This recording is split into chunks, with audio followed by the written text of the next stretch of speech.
having a very hard time concentrating because there's this big furry lump here on my bed. It's purring. Isn't this? This is Tim. I don't know if Tim has been introduced yet on my channel. Tim, we're going to say hi fashionistas because I didn't do an intro, but Tim is actually Buddha's younger brother. Tim is Shadow's. Tim came from a litter that had 3 kittens in it. Come here. He clearly had a sister because she was a calico. I never got to see her. She disappeared after a very short time. These are all street cats, so, you know, I never got to get very close to them. And he was Shadow's brother. If you follow me on Instagram or on my vlog channel. I know he's walking behind me. Shadow unfortunately disappeared around 2 months ago. And you can see pictures of what he looked like. He was adorable. The reason he was called Shadow was because he used to follow Buddha around. He used to be like Shadow and Buddha. They like literally walked close attached by their hip. And Tim was always a little bit more, well, timid. And that's the nickname. Anyways, I haven't been filming much and I haven't been putting makeup on much, although I have started going back in the groove. And as you can tell, I'm not wearing makeup and I'm still kind of in a half PJs because I've been having a very, very difficult time medically. Anyways, this is a video that I wanted to do a long time ago and I knew that I had to be in the right mood. And I'm sure that this is actually going to be uploaded about after doing another video that I want to do, but I want to film this video now. I just watched the intro for My Big Fat Fabulous Life on TLC. I saw it on Facebook and I actually saw it in a feminist group that I'm part of. And if I'm out of breath, you'll excuse me. I do not feel well. And unfortunately, if you know anything about diabetes, I will explain simply that I have ketones in my blood right now, and that causes you to get a little bit winded. Anyways, I am proud to be who I am. I'm proud to be in my body. I'm sad that my body doesn't always do what I want it to do. And that's talking about my medical issues. But when it comes to size and fat and feeling confident and stuff like that, I have finally come to a place in my life that I am fully content with myself. And one of the problems is a lot of times that you see somebody in the media that's bigger or proud to be big or BBW or all these things, and then 6 months later they go and they lose the weight. And it seems like almost a betrayal for people within the big community and in the plus-size community. And I just have to make this video because I want to explain to you how I see it, or if I ever do that change, where does it come from, etc. I'm proud to be me. Right now, I don't want to lose weight. Well, it's not that I don't want to lose weight, it's that I choose not to lose weight because it's very hard work. And right now, I'm not sure that I'm into doing that. For me, it's twice as difficult because when you have, okay, my diabetes is part of the matter, and it's not that I'm type 1 and it's not that I'm type 2. It's very complicated to get into. But basically it means that for me it's not as easy. Doesn't mean it's impossible. If I want to lose weight, I will lose the weight. I've done it before. But right now I choose not to invest my energies in losing weight. Does that make me less of a person or more of a person? No, it just means that right now it's not the time for me to do that, and quite honestly I don't know if there ever will be. If there will be a time that comes and I choose to lose the weight, fine, I'll lose the weight. It doesn't make me better, it doesn't make me worse, it doesn't make me bad, it doesn't make me anything. It just means that I decided to lose weight. And part of the thing that I think that's very important to say, that accepting people's sizes is also accepting the fact that they want to change. I right now am very happy within my own skin. If I feel that this size is not right for me, and I will admit, and I'm not ashamed of this, that I feel that I could lose about 10 kilos, which is about 20 pounds, because it's a little bit too big for me. That means, what does that mean for me? And it means that A, I have a huge wardrobe. It sounds stupid. I have a huge wardrobe that's suitable for about a size or 2 less than what I currently am, and I feel frustrated by that, because I don't have very much money to spend on clothes these days, and I have wonderful pieces in my wardrobe that I would love to wear. And the second thing is also, there's something about feeling the right size for you. When you get a little bit too big, something about your joints doesn't move as fast. You just feel heavier, and I don't like that feeling, and that's why I would lose.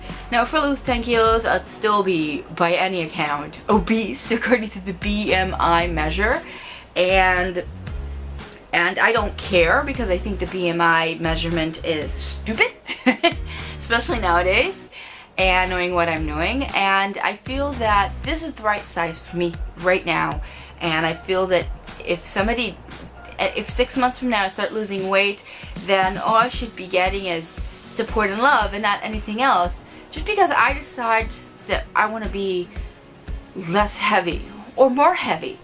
That doesn't mean anything. It doesn't mean I'm betraying anybody. It means that I'm doing the right thing for me. Now, I know that a lot of times it's very, very difficult to see people in the, I mean, little old me. I mean, who am I influencing? 15 wonderful people who are watching me? But it also means that people in the media that are viewed by millions of people every day that talk about being big and beautiful and empowerment. Empowering women is not just represented by being big. If they decide to lose weight because the media is pressuring them, that's a real shame, and I feel really bad for those women, and I think it kind of goes against the whole idea. But sometimes they just, you know, they wanted to lose the weight, they feel that it's the right time, they have a little bit of pressure coming from the judgmental media, and now they have a little bit of money to spend on gym and a personal trainer, which, by the way, makes your life so much easier, because it's not just that he builds the right plan for you, it's also a kind of a self-motivator. It's like, as long as I didn't have an insulin pump, I wasn't so encouraged to actually take insulin as much. That means I would kind of zigzag around it.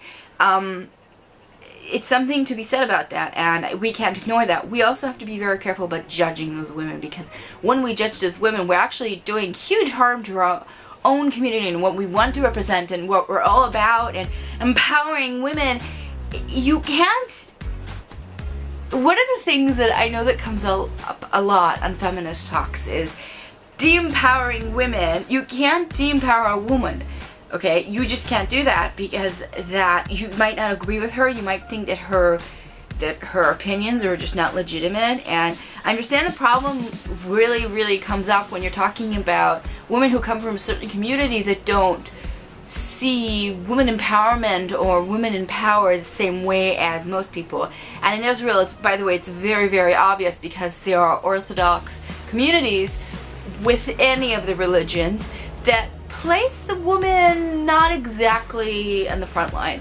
And sometimes you have incredibly powerful women. You can tell that when they're talk, they're very powerful, but when it comes down to it, they're very they decide to take the back seat, and it angers somebody like me. It angers. You have power, use it. You're only perpetuating this horrible stereotype of women should be in the kitchen and whatever, but you can't do that, and we can't de-empower somebody simply because she used to be big and now she's not, and we have to ask ourselves questions. Sometimes as women, there are women who are they come out and they speak and they say, oh yes, I've always wanted to lose weight, I was never behind that, I just wanted to feel good about myself, and that's kind of being, what's the word, that's kind of like, that is being double-faced. What's the word in English? I can't remember. That's being a hypocrite. And for those women, I really think that they really need to rethink about their stuffs. But as long as you're true to yourself now, and you do what's right for yourself now, and in 6 months you do what's right for you in 6 months, and you're happy with it, and you're happy with yourself, it doesn't matter what your size is. And one of the things that I really find upsetting is when, you know, and I think in English it's less used, the term, but in Hebrew it's definitely one of the more common terms used for plus one. It's called real woman, and the fact is that a real woman is not necessarily a plus size. She could also be a smaller size, and she's still a real woman. And I hate that usage of that word. Real women applies to everybody and not just plus community. And I hate when I see plus women diss women who are smaller, because you're just doing the same thing that the world was doing to the plus size community not too long ago and still is doing. And I think we need to stop it. And I think we need to accept the fact that People can decide to lose weight and it doesn't make them less, and although it is very hard to accept somebody like that within the plus community, personally I don't think that I will ever become flat out a thin person. I just don't think that I will ever be there. I've always been bigger ever since, well, I've always been bigger, but when you're talking about like the age of 10 and 12, you're talking about a difference of 4 to 5 kilos, but that's a lot for a 10-year-old. But I've always, my adult life, I've always been bigger. The smallest has ever been is when I was 17 and I lost weight and I got down to 71 kilos. Now keep in mind, I'm 5'9", so I'm pretty tall. And unfortunately, I want to give myself credit for losing the weight because I was being very good on my diet and exercising and everything. But that was also right before I got diagnosed with type 1 diabetes. So that weight loss might be accounted for that. But I've been 73, 74 kilos, not just at that time. And that's the thinnest I've ever been. And I don't think I'm ever going to be really thin. I think that's the thinnest I've ever been and thinnest I'll ever be. Somebody told me that I might find that if I decide to get pregnant, I might lose more weight than I think, simply because my diet will be very, very tightly controlled, and so will my insulin intake. Again, diabetes is kicking in. But I think that when it all comes down to it, we really got to give ourselves room to accept other people's types of body, and just because we've been suffering from it doesn't mean we need to diss a different group in order to build ourselves up. And I hate that. I hate that about everything and any parts of life. Yeah.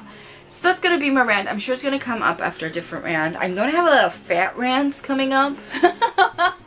Even without makeup and everything, so you'll have to excuse me. But I promise to try to show you oh, did you want to come and say hi? He's purring. He just so you know, he's purring. Hi, Timmy. Timmy, here you go. He's so soft. He's purring. Are you purring? Are you looking at the camera? Are you happy? Are you chewing my fingernail? This is so cute. Okay, so that's going to be it for today. Me and Timmy are going to sign off. If you want to see any of my social media links, they'll be down below in the down bar. Down below! My Pinterest, Instagram, Twitter, Facebook, my blog page. You can go and check them out. Please make sure to give this video a thumbs up if you like it. Please share your thoughts with me and down in the, yes I see you, in the comment box. And that will be all for today. Have a lovely day, everybody. Love and kisses. Bye. My guest for today's show. I can't get the camera to point down. My guest for today's show is Timmy! It's a hard night left, Tim, isn't it? You lying on my bed? Are you lying on my bed? Oh, and you stretched for me!